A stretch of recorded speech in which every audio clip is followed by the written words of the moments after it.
Hello, everyone. It's Charlene Lee, and I'm here with my guest, Salima Valji, to talk about allyship as a leader. Welcome, Salima.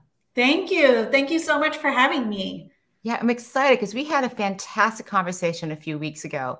And my first reaction was, Salima, you have to come on a live with me because the conversation was so rich.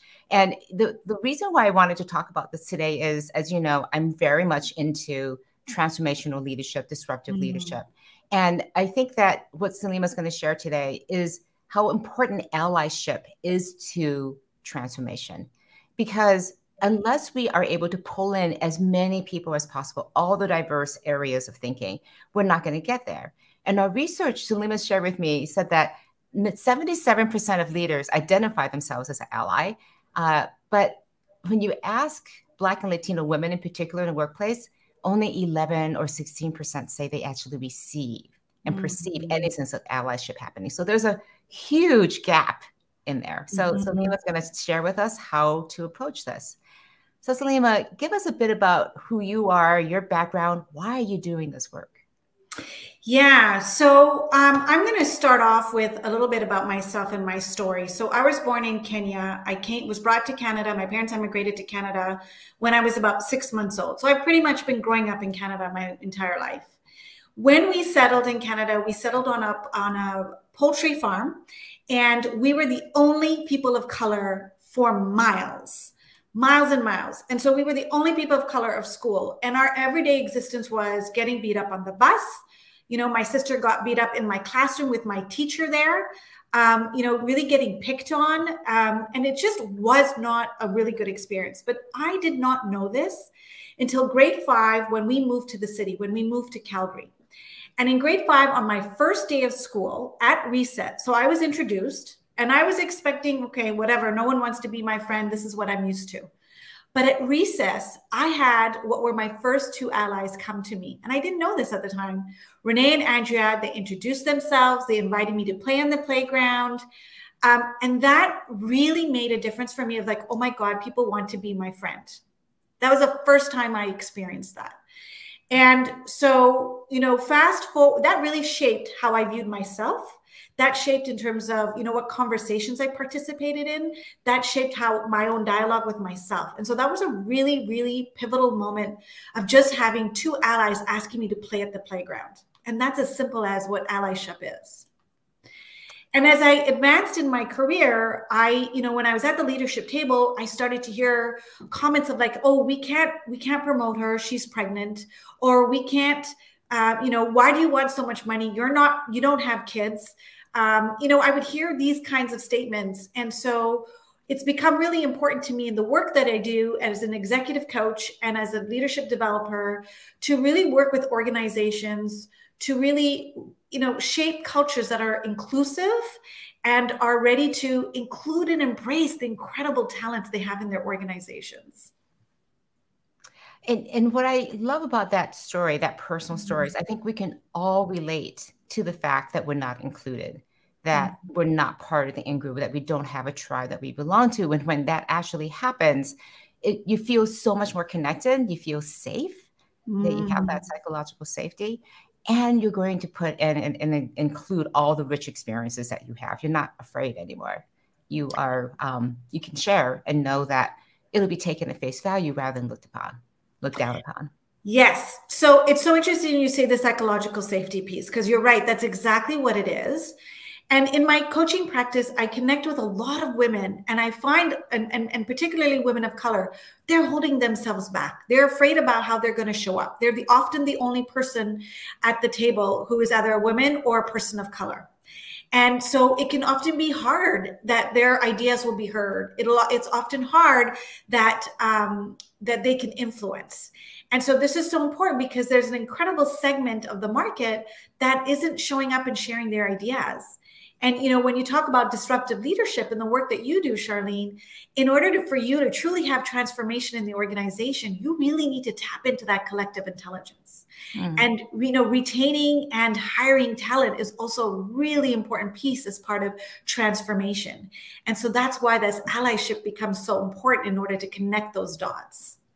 And I want to draw a distinction between allyship and diversity, because it's one thing to have the people in the room. It's another thing to have them truly in the room and participating. I know from my experience how many times I have checked things at the door because I left behind the fact that this or that, or it wasn't that it wasn't no longer there. I didn't negate it, but I didn't feel comfortable bringing it forward or showing that side of me.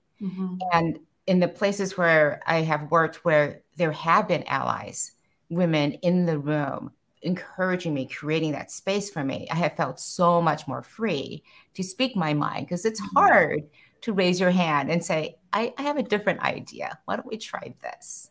Yeah. It takes a lot of energy, a lot of confidence.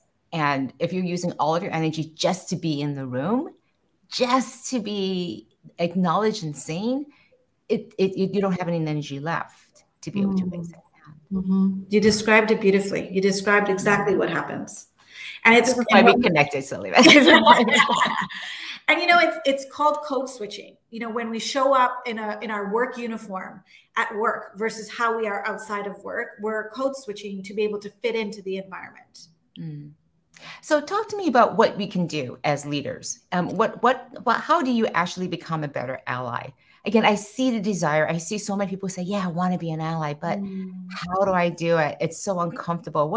You do this work with organizations and leaders all the time. What advice can you give to us leaders to be better allies? Yeah, so I think it starts with recognizing your privilege. And privilege isn't about what you have, but it's about what you haven't had to go through. So for example, if you think about this, when you go to a public bathroom, are you concerned about if there's going to be a bathroom for your gender? When you go on a plane, do you ever have to think about if you're going to fit in that plane seat? When you are, have you ever been denied opportunities at work or an interview because of your skin color?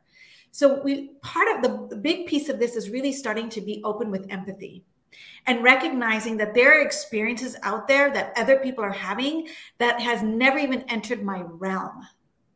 And so that when we start from that place of empathy, then we can start to shape how we show up, because there's really 3 different areas in which we can start to apply this.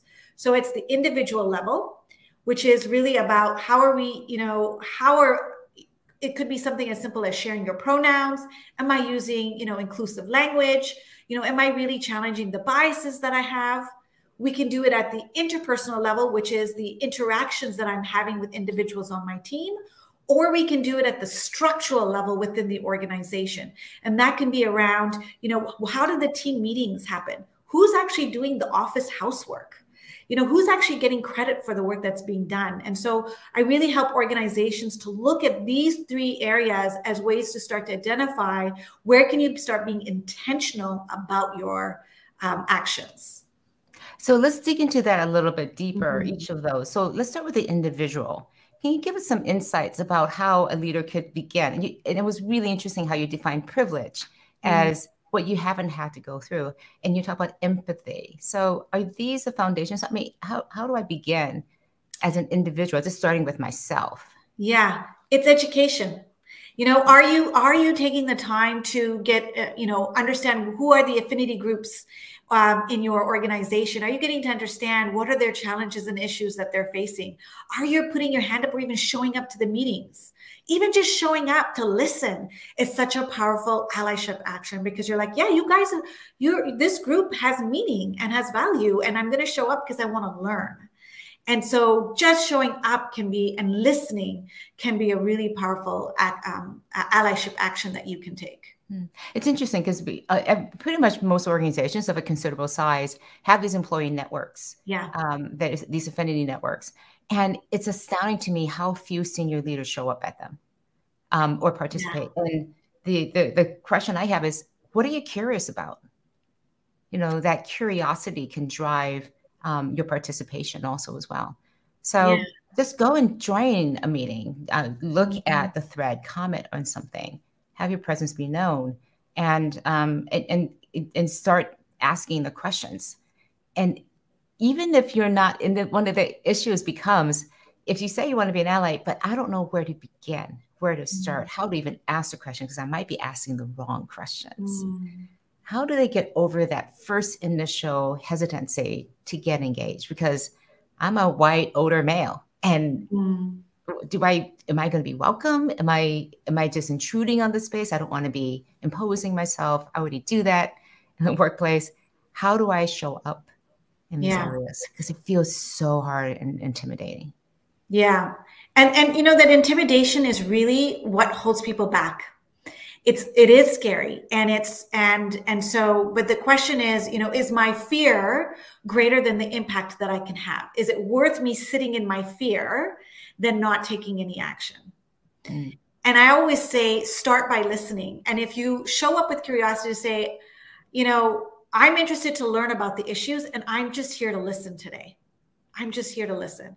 That's it. The mere fact that you showed up will speak volumes to everybody in that group.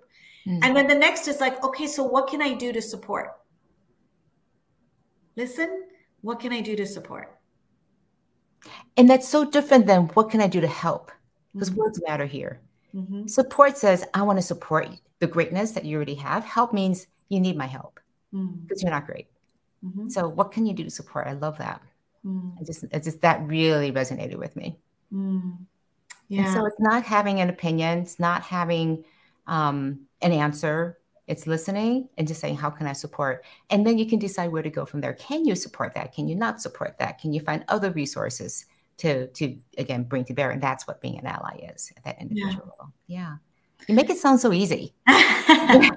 It actually is. I mean, we have these skills, right? We listen every day in meetings all the time. So it's not that we don't have these skills. You know, we have a mouth to speak up. We have the ears to listen. We have the nose to sniff it out. Like, so we have the anatomy to be that ally. It's just a matter of being intentional about it. It's about being uncomfortable with those moments. And oftentimes I hear people are like, well, what happens if I say the wrong? That's the biggest fear. It's like, what happens if I say the wrong thing? And then what do you do if you say the wrong thing? Yeah. But this is the beauty about it, where you say, where you have some humble pie and you're like, that was not my intention. Thank you for flat pointing it out for me. What do I need to learn here? Just say that again, because this is such an important part, I think, is inevitably we are going to make mistakes. We're going to step in some not so great maneuver powers. I know I've done this so many times. And I thank my colleagues, my family members for calling me out. They're not calling me out, they're calling me in. And that's that relationship part. I liked how you said they're calling me in. Oh, I liked that. That's such a powerful reframe. So when they, in the most gentle, thoughtful way, maybe sometimes not so like, come on, I've told you so many times, I go, and thank you so much for your patience. Because my biggest thing is I forget people's gender pronouns or preferences. So I'll call, instead of them, they, I'll call he, she, etc. And I just mix it up and I get corrected. I'm like, of course. And then I correct myself back and I repeat the phrase with the proper pronouns. And it's just, I immediately like acknowledge it and then correct it. And there's enough grace in that relationship for those things to happen, for those mistakes to happen. There's a tremendous amount of grace. Yeah. And what you just shared in that example there, which I think is really important to note, is that your first reaction when it happens might be embarrassment. You might freeze. But as the mistakes keep happening, that grace builds because you're like, okay, just have patience with me. I'm working on this. I'm aware of this and I'm building this muscle. But it's the first time or the second time where it's really uncomfortable is where people tend to drop off. And it's knowing that every time you make that mistake, it's actually going to get easier to be graceful about your mistake. I have this great comment here coming from Asoka Kamar. He says, agree, deep listening, 4+ levels plus. Again, I'm not familiar with this work from Otto Schammer from MIT. I'll definitely take a look at that. Thank you for that. A compassionate listening, also like calling you in versus calling out. So just some great comments here just from the audience, agreeing with what you're sharing here. So let's go on to the next level, which is interpersonal. So we talk about personal, interpersonal. What does that look like? How can you bring allyship into your interpersonal relationships? So this is simply getting to know the people on your team. You know, what's important to them? What are their religious holidays?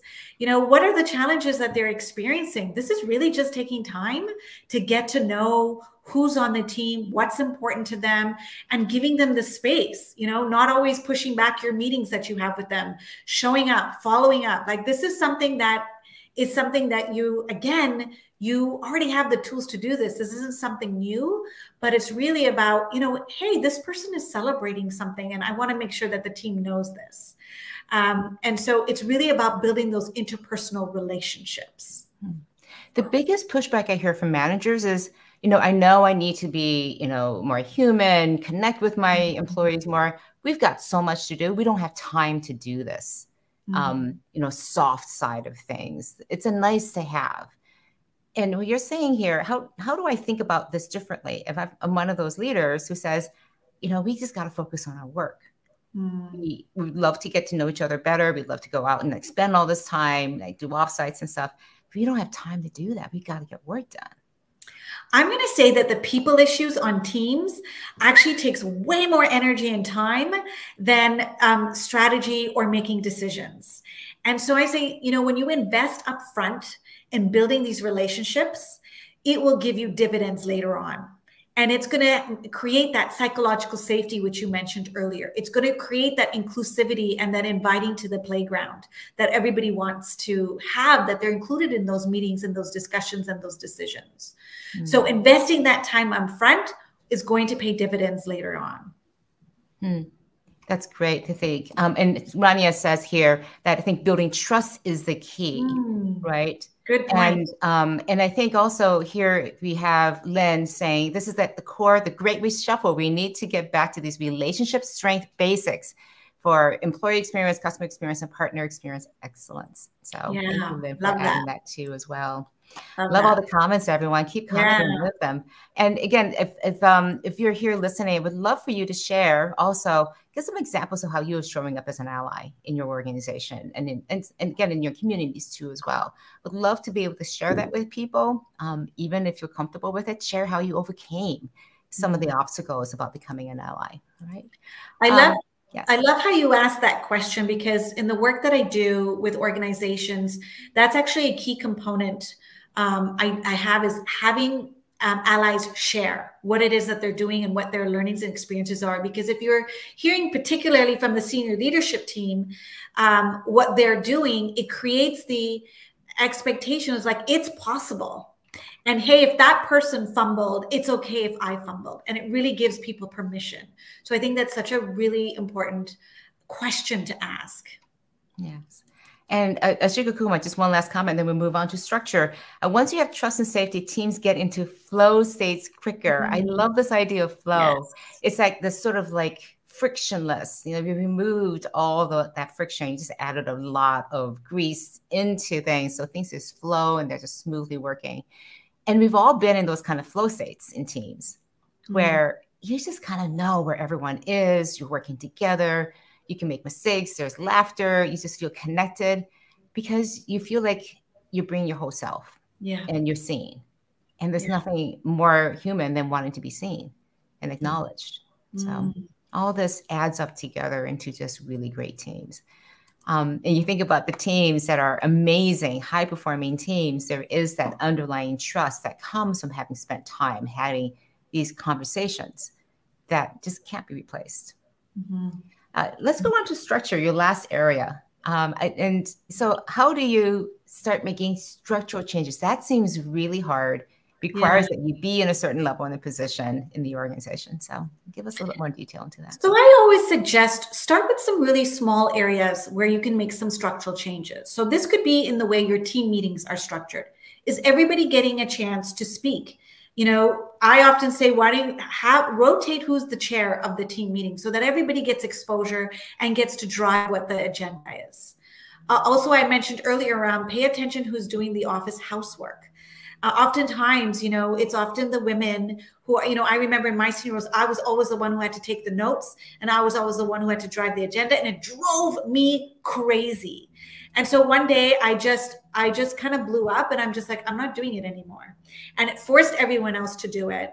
And so it's really important to kind of pay attention to like these kinds of smaller structures Something, really small that I have a managing partner share with me is they have a diversity moment, 1 minute at the beginning of every meeting, where they're creating this as part of their DNA in their team meetings to say, here's one thing, here's a stat that I learned, or here's something that I learned as being an ally, or here's somebody I'm sponsoring today, or here's something else as a strategy that you can do as part of moving diversity forward.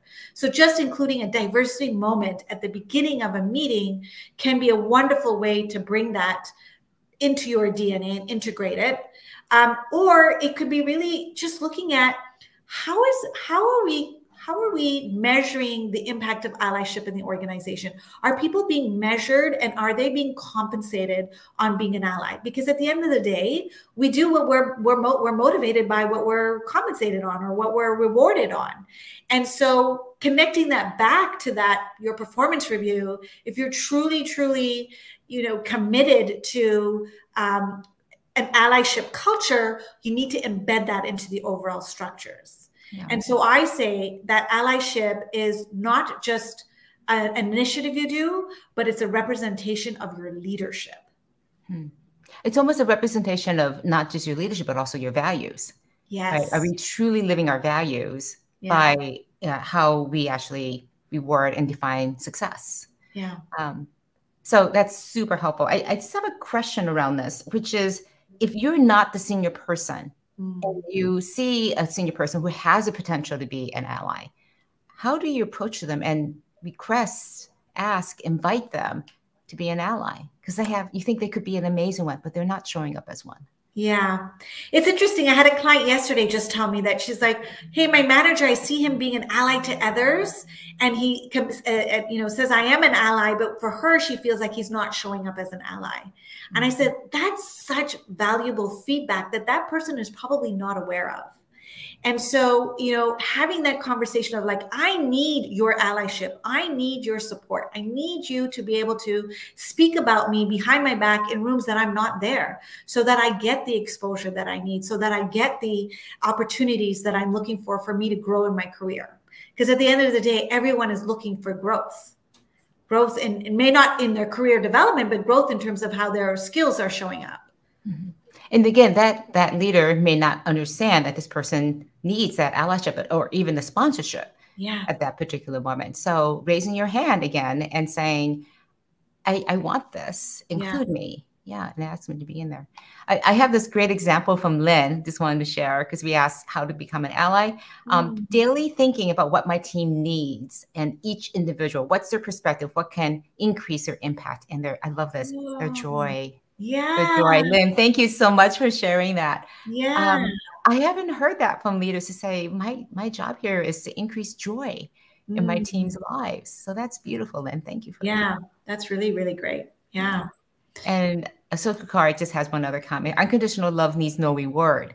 Shifting from ego to eco and from me to we. I think the reality is we need some sort of incentives to just tell us what's important or not. But I think it's going to this underlying need for leaders to say, this is the thing I do because it's the right thing to do. It's the human thing to do and the most natural thing to do. I love that. I just want to close out here by just asking, something, you have so much experience. How do you typically work with leaders and organizations? Just give us a little, because you've been sharing so much information about how to do this on our own. What is some of the work that you do? Because I want people to understand how they can tap into your expertise, your experience too as well. And I'm just going to put up your information too, so that people know how to reach you and everything as you're talking about this. Yeah, so I kind of have a two-prong approach at this, which is one is I work at the organizational level, and I have a keynote which is called Allyship is Leadership, which is really about education, and it's really about closing the gap between the intention of allyship and the actions that you take. And then I have follow-on courses to really be able to create these spaces around how do we show up as allies as a sponsor? How do we show up as allies when it comes to hiring and retaining and other topics? So I look at it from an organizational level to make sure that the system is evolving and showing up as allies. And I also do it at an individual level, at a coaching level. And so I will either work with leaders to increase and build that muscle around inclusivity, or I will work with leaders people of color and help them to find their voice, help them to claim their executive presence so that they're able to show up at the table and influence the decisions that are being made, to be able to influence key decisions and their mandates and their impact that they're having in the organization. Mm-hmm. So I do it at the organizational level, and I do it one-on-one on the coaching level. Yeah, and I love that you coach from both directions, from the ally and also the person who actually needs all that support. Again, I know that this would have been super helpful for me earlier in my career, or even, just more very recently, where I was really struggling with, how do I take up space? What space am I entitled to? Just not sure about how I could fit in, and also invite people to become allies for me, but also invite them to be allies for others too as well. It's tricky. We are not necessarily equipped. And the reason I just so enjoy our conversation, Salima, is that you break it down into really simple ideas and very concrete actions. It's not theoretical. It's not super complex. And it feels achievable. And you really convey this sense of, and you give people the sense of confidence that they can do this. So, yeah. And that's why the one-on-one is so valuable, because it's a safe space. And oftentimes learning about this or talking about this in a group can be super scary. And so when you have the safe space, you can say the things of like, oh my God, I don't even know where to start. I don't know what the questions are to ask. And a key tool I like to share is point it out, check it out, work it out. Which is like, if you're in a meeting, you're having a conversation and you notice that somebody says something, you can point it like, hey, I just want to check in. Did you just say that? Is that how we want the office to know that this is the way we're looking at this? And then you start to check it out and explore it out. So if you remember this, point it out, check it out, work it out, it becomes a lot easier for you to speak up in those meetings, so that you can kind of identify when it happens in the moment. Yeah. I was in a meeting recently with a group of CEOs, and one person made a comment that just really showed they didn't understand what all the issues were about. Just made some like, I don't get it. This is like such a big deal. What's the problem? Doesn't see a problem at all. And so many people spoke up in a point of compassion, because these CEOs all knew each other. They would meet each other on a regular basis, and they called him in the most beautiful way and say, hey, I understand your perspective. Here's a different way to think about it. And it opened up this really deep discussion that went on for hours and hours about how we're seeing the world and how, again, it's changing, and our struggles with that, the vulnerability that people had. So just being able to point it out, right? Check out where this person was coming from, and then work it out together as a community, and the commitment to each other to be able to do that is so strong. And I love how you create. Yeah. And when I think what you do, Salima, so beautifully is you create that environment where that can actually happen. Because you're not going to point it out if you don't feel safe. Yeah. You don't have that foundation. So great. I just want to end with a couple last things. So Ashok Kumar says, hosting this forum was free, but impactful, and we affirm to care for each other and respect the needs and potential of all on this call. So just affirming again that we're doing that here. And then Lynn also says, transparency and openness about decision criteria are so vital to trust. Find a way to ask and avoid assumptions. So just some great things again from the audience here. I just want to just close out by just thank you again. Any last words that you want to share? Because we covered a lot. Yeah. In a very short amount of time. So. I just have one small personal story I wanted to share. You talk a lot about leadership disruption. And sometimes you may, as a leader, when you're in transformation, you may have some bold ideas. And sometimes you may look at that bold idea and go, oh, there's no way. And I just wanted to share, it was a bold idea for me to be here with you today. And the reason why is when my marketing lead said, hey, we should reach out to Charlene and see if she'd be interested in chatting about this. My initial reaction was like, there's no way Charlene's going to want to talk to me. She's written books, and look at her followers, and I'm little old me. And so it took me a while to warm up to the idea. But here we are today. And I wanted to share this story because you were so warm and you were so welcoming. So I want to say thank you for your warmth and for your welcome. And I also wanted to say to leaders, if there's something that you really believe in and there's an idea that you think that is just totally out there and you don't think anyone's going to support you, as Gretzky says, you're going to miss 100% of the shots you don't take. So if I didn't reach out to Charlene, we wouldn't be having this conversation today. So with that, I want to wish you to go after your goals and your dreams. And I'm so glad you reached out, because the conversations have been so fruitful, so helpful. And as you hear from today, the people who are attending this and who will be watching it afterwards are going to have gotten a lot out of it. So thank you, Salima, for all the work that you're doing. All the best to you. And I look forward to having more conversations with you. Yes, indeed. Thank you. And have a wonderful weekend. All right. Take care, everybody. Thank you. Bye. Bye-bye.